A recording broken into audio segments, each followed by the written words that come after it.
much for the introduction. And how are you today? Good. Very sumptuous lunch served today. Okay, so as mentioned, I am Ernie Carlos, the Director for Supply Chain and also the Chief Sustainability Officer.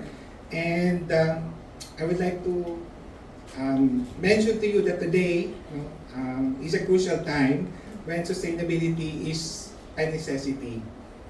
The Philippines faces urgent environmental challenges. I think we are all aware of this. We have environmental pollution, air pollution for that matter, marine pollution, plastic pollution, and rising sea levels. No?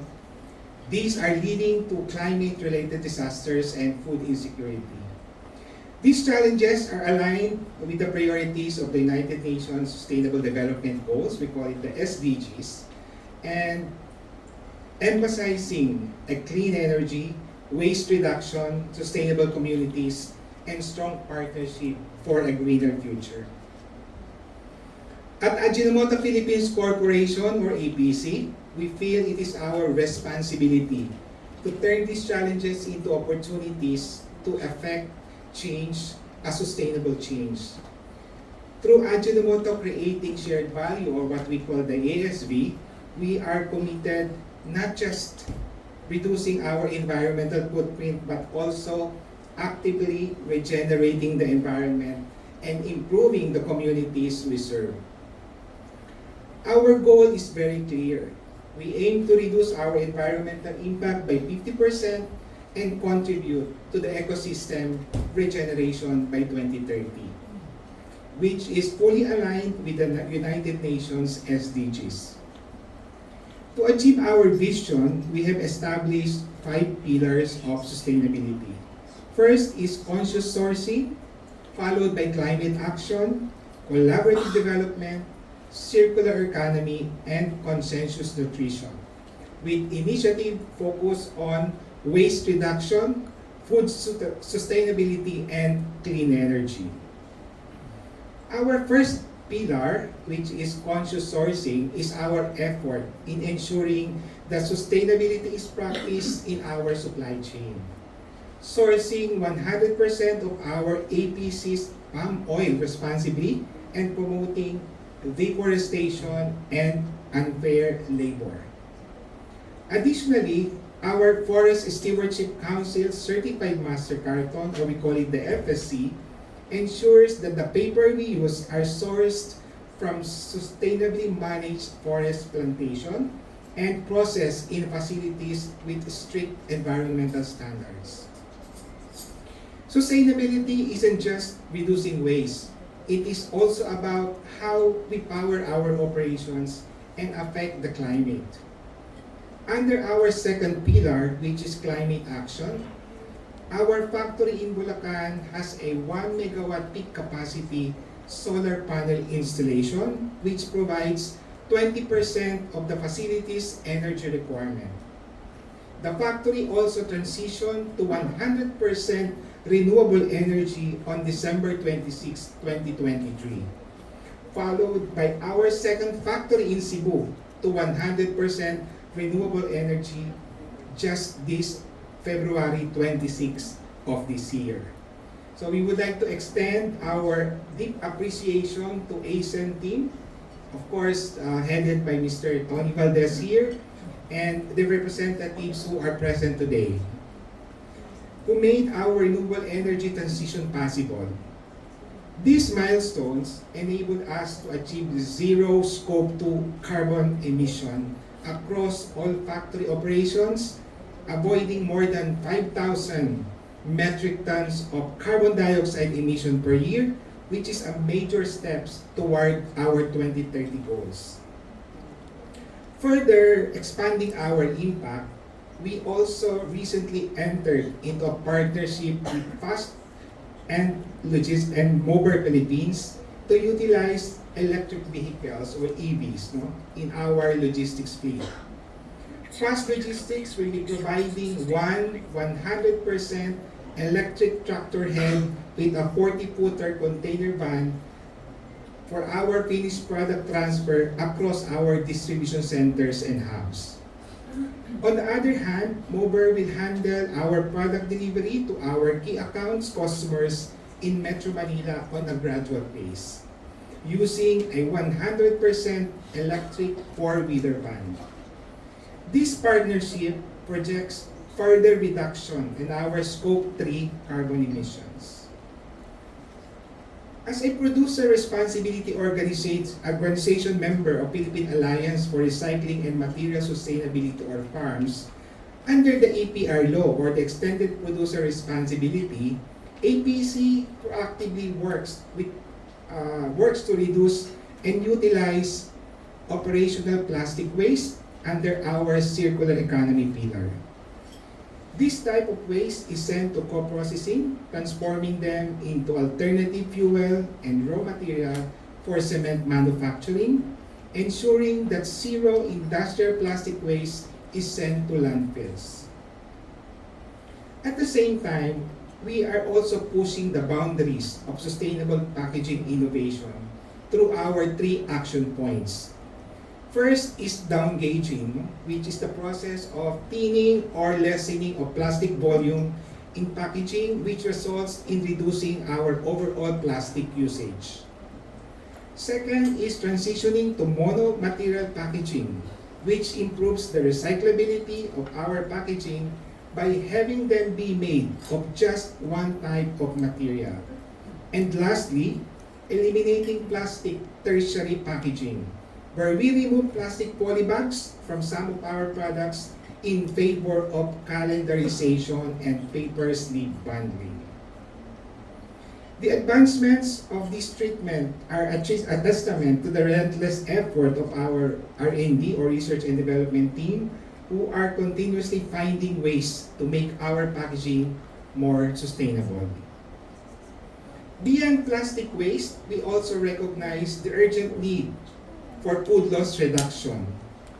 Our approach uses the Ajinomoto Group Food Waste Utilization Hierarchy Framework and prioritizes the utilization of generated edible waste as food, then its conversion to animal feeds, fertilizer, and energy recovery. Landfill as a solution remains as our last option. Today, 100% of our food waste generated at our production facilities and from sales stations or sales return in Luzon is converted into animal feeds. Encouraging healthy eating habits among Filipinos is also central to our mission. According to the State of Food Security and Nutrition, the World Report in 2023, about 44.7% of Filipinos face moderate to severe food insecurity. Through our impactful nutrition education campaigns like Bawasin, as mentioned earlier by our President, I Love Vegelicious, and Too Good to Waste, we are able to push for consensus nutrition among Filipinos. These campaigns advocate for reduced salt intake and increased vegetable consumption, as well as promote affordable, healthy, and easy-to-prepare meals. The Too Good to Waste campaign specifically prioritizes innovative recipes that are carefully crafted by our nutrition advancement team, in which they utilize parts of food and ingredients that are usually set aside as scraps. In this way, we are able to give new life into leftovers and also extend the shelf life of commonly wasted food. To learn more about this campaign, let us watch this short video on Too Good to Waste campaign.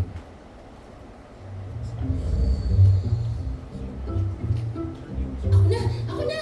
My turn! Ay, karoon lang. No one's rooting for me. Kapatid naman, Tayo umabot sa plato, pero di pa rin pinapansin. Mama, tama sila. I'm not good enough. Baka naman di pa sila tapos. Ang dami pa natin, On average, 79% bilyong kilos ng pagkain ang naaaksaya ng isang tao sa loob ng isang taon at over 1 billion meals worth of edible food ang nasasayang araw-araw. Sapat upang makainin ang humigit kumulang ng 2 bilyong taong walang sapat na pagkain. Sa Pilipinas, tinatayang 2,175 tons of food waste ang napoproduce araw-araw. Malaking parte nito ay household plate waste, with rice, vegetables, and meat being the top 3 most wasted food. Kung mga paborito lang yung lagi nauubos kainin, paano naman kaming mga hindi napiling pagkain? Maraming nagiging epekto ang food waste. Nagpapalala ito ng global warming dahil 8 to 10% of global greenhouse gas emissions ay dito nang gagaling. Hindi lang pagkain ang naaaksaya tuwing may food waste dahil masama rin ang tulong nito sa ating natural resources. Nasasayang pati ang energy, water supply, diesel at iba pang fossil fuels. Kaya dagdag ito sa pagkasira ng kapaligiran.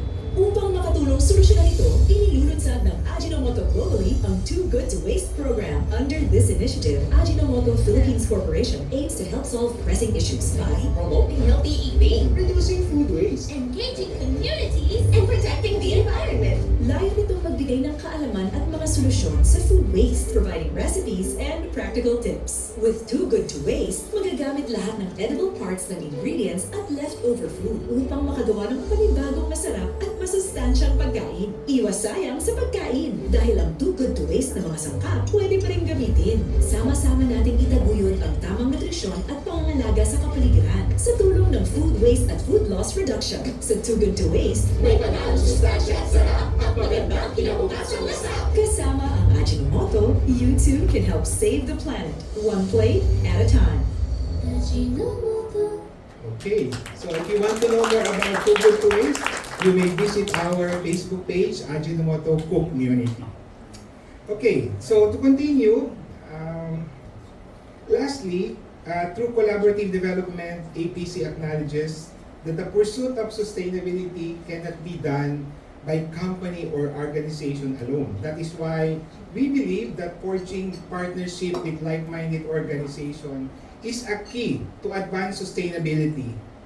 APC collaborates with the Food Rescue Advocacy Group, the Scholars of Sustenance, and donated a portion of its fit-for-consumption edible food waste, ensuring that it reaches those in need instead of going to waste. With the same pillar, we launched our flagship sustainability initiative in 2024. The Sari Cycle program tackles plastic waste by involving sari-sari stores and their local communities in the collection and repurposing of single-use plastics, which are typically neglected in the waste collection system due to their low value and bulky type of plastics that usually leak into the nature and waterways. We chose with great intent to partner with sari-sari stores and similar micro-enterprises because they have been the touch point that allowed APC to thrive in the Philippine market since the Ajinomoto brand was introduced into the country more than 65 years ago. With over 1 million sari-sari stores scattered nationwide, they are integral part of Filipinos' daily lives. We aim to support these very communities that help us become the successful business we are today. The humble sari-sari stores that carry our products are now our key partners in tackling plastic waste through the Sari Cycle program. Our launch in 2024 was attended by 150 sari-sari store owners based in Quezon City, and in just 1 year, we were able to gather more than 10,000 metric tons of plastic waste and equivalent to more than 20 million assorted sachets. Collected by more than 1,000 program participants, we call them the Sari Cyclers. We would like to share these milestones with our program partner, the Basic Environmental Systems and Technology, or BEST Incorporated, present here, without whom we will not be able to have this big of an impact. So let us watch this short video to learn about how the program works on ground. Plastic waste na pakalat-kalat, hindi na nakapagtataka. The Philippines only recycles 9% of its plastic waste. Parte ng issue ay ang kakulangan sa waste facilities at epektibong plastic waste management. Nakadepende karamihan ng mga Pilipino sa single-use plastics gaya ng sachets and pouches dahil mas accessible at abot kaya ang mga ito sa mga mamimili. Kaya lang, karamihan dito ay naitatapon lang sa kapaligiran habang patuloy na lumalala ang marine plastic pollution sa ating bansa. Ano pwede natin gawing praktikal na paraan? Good news! Inilunsad ng Ajinomoto Philippines Corporation ang SariCycle, isang reward system program na may layuning i-manage ang plastic waste through plastic collection. Ito'y in partnership with the local government of Quezon City and Basic Environmental Systems and Technologies. Simple pero epektibong programa kung saan ang sari-sari stores ay mangungulekta ng flexible plastic waste mula sa kanilang mga suking consumer. After segregation, these plastics will be deposited to collection centers for processing at di mapunta sa kapaligiran bilang basura. Each kilogram of single-use plastics can earn environmental points na maaaring gamitin to redeem grocery items and other products and services with different platforms. Nakatulong ka na sa pagbawas ng plastic waste sa inyong barangay, nakakuha ka pa ng incentives. Bawat isa sa atin may kakayanang suportahan ang paglutas ng problema sa plastic waste. Sari-saring kakayahan, sari-saring kolekta. Kaisa ang SariCycle para sa kinabukasan maganda. Kasama ang Ajinomoto, sama-sama tayo tungo sa sustainabilidad ng pamumuhay. Upang pangalagaan ang kapaligiran, let us work together in co-creating a sustainable community. So if you want to know more, also visit our Ajinomoto SariCycle Facebook page. As you can imagine, the program has made quite an impact, not just on the environment, but also the SariCyclers, who have been diligently collecting plastics in their communities. Allow me to share with you a short video about their stories.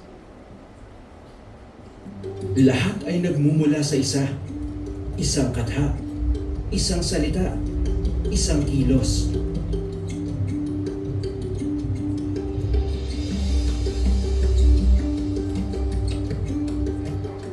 Ako kasi talaga mahilig akong mag-recyclable. Yung single-use bag. Kapag tinapon sa ilog, pag bumaha, babalik sa amin yan eh. Yun po, sinasabi ko po sa kanila na magdampot po kayo niya kasi malaking tulong po sa barangay natin at malaking tulong po sa kalikasan po natin. Dati-dati hindi naman nila iniipon yung mga single-use plastic. Namulat sila na kailangan pala itong ipunin because may points. Ang laki pong nabago. Before po kasi, shoot that kalat kahit saan. Ngayon, alam na po nila kung ano yung single-use plastic at ano po yung mga recyclables. Malaking epekto sa aming lugar. Mayroon din benefits na mauuha. Lalo na yung mga product ng Ajidaos, malaki ang pwes. Ang SariCycle ng Ajinomoto Philippines Corporation is ang reward system na tumutulong upang mabawasan ang plastic waste through waste management and plastic collection. Bawat isang kilo ng single-use plastics ay pwedeng makonvert sa environmental points na pwedeng gamitin para makakuha po kayo ng Ajinomoto products at grocery items. We have a common goal of addressing talagang perennial issues when it comes to waste management. Segregate, exchange, redeem, collect, and then recycle. This forms the 5 pillars of sustainability and circularity of SariCycle. The collected plastics from SariCycle is sent to the cement plants for co-processing, using it as alternative raw material and alternative fuel at our cement plants, reducing the amount of waste going into the environment.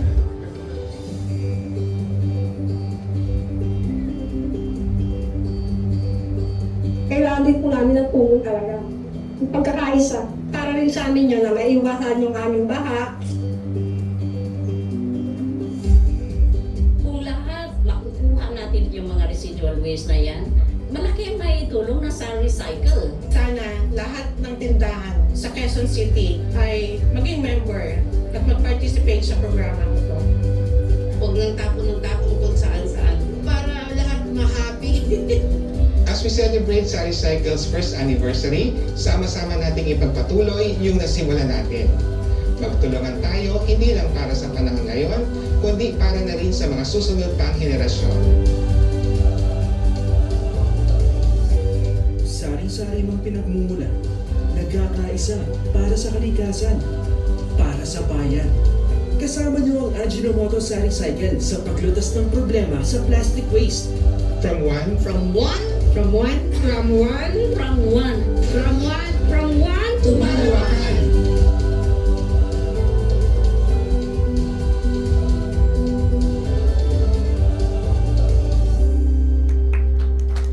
Thank you.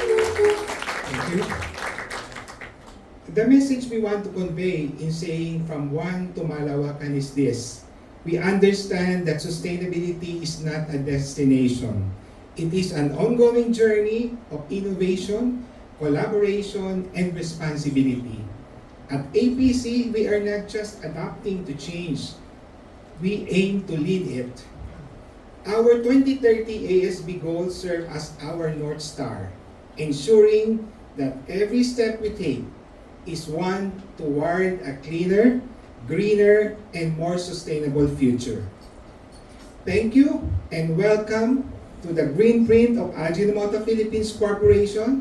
Let's continue this journey together as we champion sustainability and create a world where we eat well, live well.